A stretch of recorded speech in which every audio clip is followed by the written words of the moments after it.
Hello and welcome back to the Nasty Metal Productions channel here at YouTube, and welcome to another Friday review.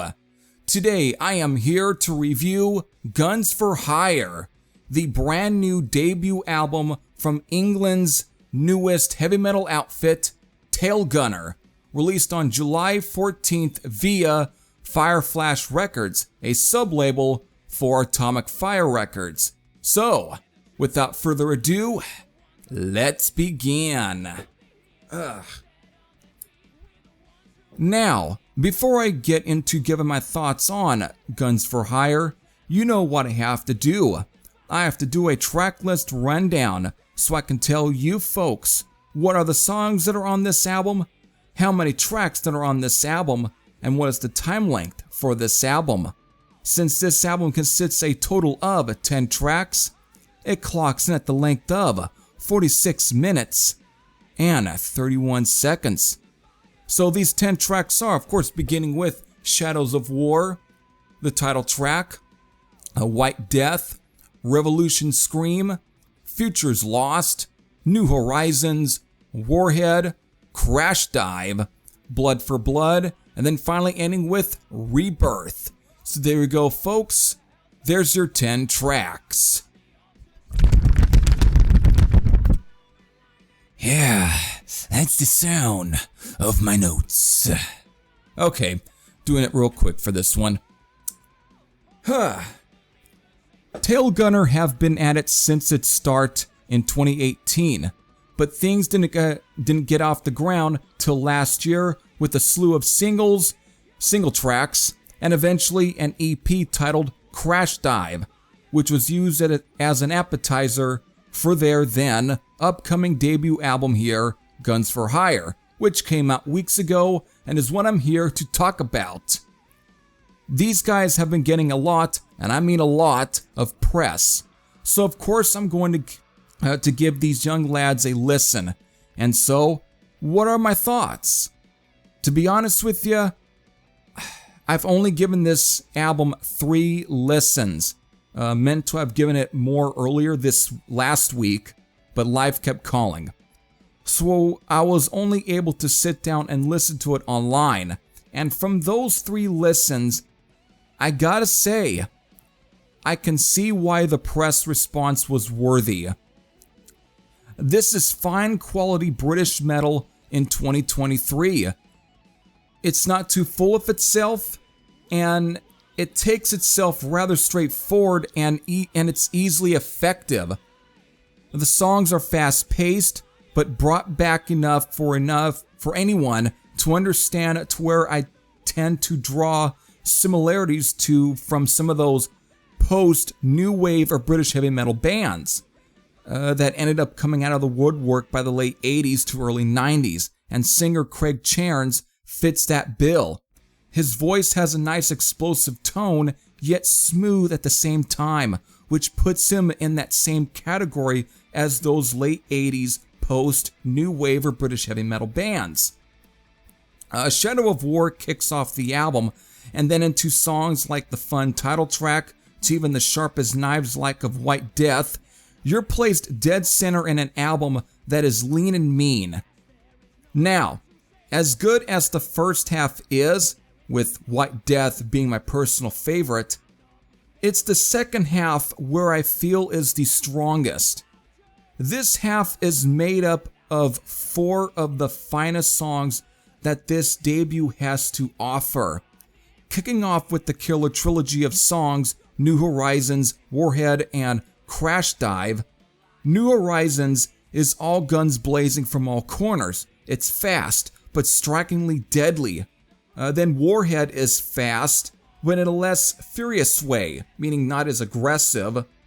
Think more of the new wave of British heavy metal here. So it's more exciting in a way, making it one solid rocker. Then we have Crash Dive, which is not played at a rapid fire pace. It's mid-fast, if anything, if that's a thing, you know. But goddamn, is that riff killer. This song absolutely destroys. Then of course we have the ending song, that is Rebirth. This one is basically the epic here. Everything up to this point was straight ahead, no frills metal. Here with the 842nd Ender Rebirth, this one kind of takes its time. This isn't Rhyme of the Ancient Mariner. It's more methodical in its approach than compared to all the others, but it's still rather deadly, and man, it pulls no punches and makes this a fine way to end this very good debut album. Now, as good as this album is, I now want to touch on this. But I notice that in the wake of this album's debut release, I have seen from multiple press outlets claiming that this album is the best debut since Iron Maiden's debut album. Oh, god damn it. You know, there is praise, or high praise, and then there is just flat out hyperbole. Let me go on record and state this. For the years that I've been on YouTube reviewing plenty, and I mean plenty, of debut albums, just coming from a rather small channel here, my advice to you press releasers and site reviewers, seeing what has happened to past bands who are poised to possibly make it to the big times, if you want a band to succeed, then I advise that you don't claim that said new debut album is the best since so-and-so. What are the top 10 debut albums of all time are practically sacred to almost everyone. They are held to high standards. To them, it's the 10 Commandments. And when you go and claim such as what I'm pointing out here, you pretty much are breaking the 10 Commandments and thus commits the single most cardinal sin in music. And that is, this album is the best since so-and-so's debut album, like Van Halen 1, or Led Zeppelin 1, or even Black Sabbath's debut. From my personal accounts, it sends a direct detract from any band. So to end my statement, my true advice to you all is, if you want to see a band attract new audiences, it's best that you don't commit to what I find to be the single most biggest sin. If you follow this, then we are fine. My PSA of the week, folks. So, there you go, folks. There's my thoughts on Tailgunner's debut album, Guns for Hire. And so, what is my rating for this? I had to take a little peek again at the rating here, since I got it printed.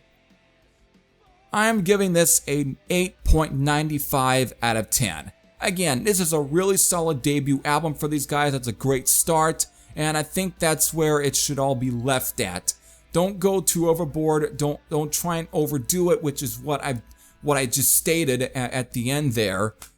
So it's a great debut album, and I think that's where it should just be left at. And so for you all, if you're very interested and want to check this album out, if you have heard of this album, or you're, again, familiar, or haven't been able to listen to this album or whatnot, if you have, you know what to do. You can leave your comments in the comment section below. If they are positive or negative, again, you can leave them there. But if you haven't, again, check it out. It is worthy.